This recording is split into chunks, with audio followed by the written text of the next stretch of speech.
70 और 80 के दशक की ग्लैमर क्वीन रही जीनत अमान अपने जमाने में खूब लाइमलाइट बटोरती रही हैं। लोगों को उनका ग्लैमर अंदाज बहुत पसंद आता था और उनकी टक्कर परवीन बाबी के साथ थी। लेकिन परवीन बाबी की तरह ही जीनत अमान की भी रियल लाइफ ग्लैमरस नहीं रही, बल्कि उनकी लाइफ में सिर्फ दुख ही दुख रहे।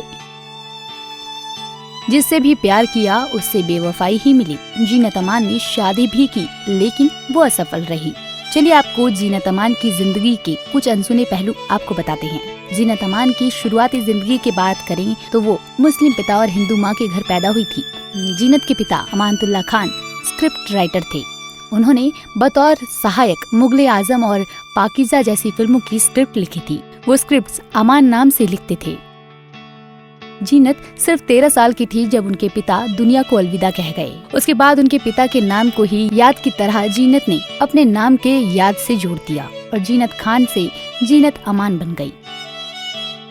जीनत की मां ने हेज नाम से एक जर्मन व्यक्ति से शादी की और जर्मन में आकर बस गई। बता देगी जीनत अभिनेता रजा मुराद की चचेरी बहन और अभिनेता मुराद की भतीजी हैं। फिल्मी करियर की बात करें तो इंडस्ट्री में उन्हें देवानंद साहब लेकर आए थे।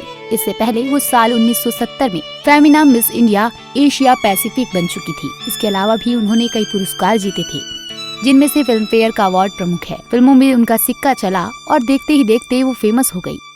लेकिन पार्टी में हुई उनकी पिटाई ने जीनत की जिंदगी ही पलट दी। खबर कहती है कि संजय खान और उनकी पत्नी ने मिलकर जीनत अमान की सरेआम पिटाई की और इतनी पिटाई की कि जीनत अमान का जबड़ा टूट गया था और आंख पर बहुत ज्यादा गहरी चोट आई थी। जीनत की जॉ लाइन तो ठीक हो गई थी, लेकिन दाहिनी आंख खराब हो गई। संजय खान ने अपनी biography the big mistakes of my life में इस घटना का जिक्र किया है।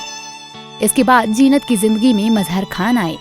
करियर के पीक पर एक्ट्रेस ने 1985 में मजहर खान से पहली शादी की थी, लेकिन बाद में वो अलग हो गई थी। मजहर खान भी अपने जमाने में फेमस एक्टर रहे थे। उन्हीं से जीनत को 2 बेटे हुए। खबरों की माने तो मजहर उन्हें मारते पीटते थे।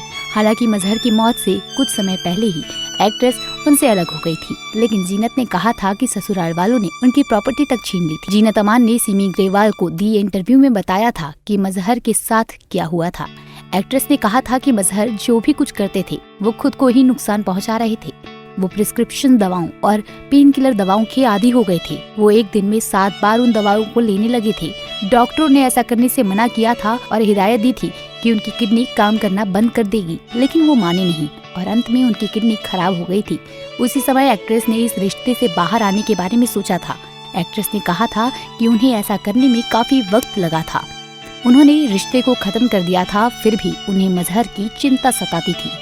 उन्होंने पति के लिए काफी लड़ाइयाँ लड़ी। जीनत के ससुराल वालों ने मजहर की अंतिम दर्शन तक नहीं करने दिए। एक्ट्रेस को बेदखल कर सारी प्रॉपर्टी तक हड़प ली थी।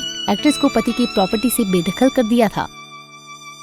जीनत ने आरोप लगाया था कि उनकी सास और ननद मजहर का सारा पैसा ले लिया था। जीनत ने सिंगल मदर के रूप में कंधों पर डबल जिम्मेदारी उठाई। खैर, अब जीनत अपने बेटों के साथ ही लाइफ स्पेंड कर रही हैं। बीच में उनकी तीसरी शादी की खबरें भी आई, लेकिन वो भी ज्यादा देर नहीं चली। रियल लाइफ में बेहद चमकती दिखने वाली जीनत की रियल लाइफ जिंदगी अंधेरे में खोई हुई दिखी। आपको जीनत अमान की कौन सी फिल्म बहुत पसंद थी, हमें कमेंट बॉक्स में बताना ना भूलें।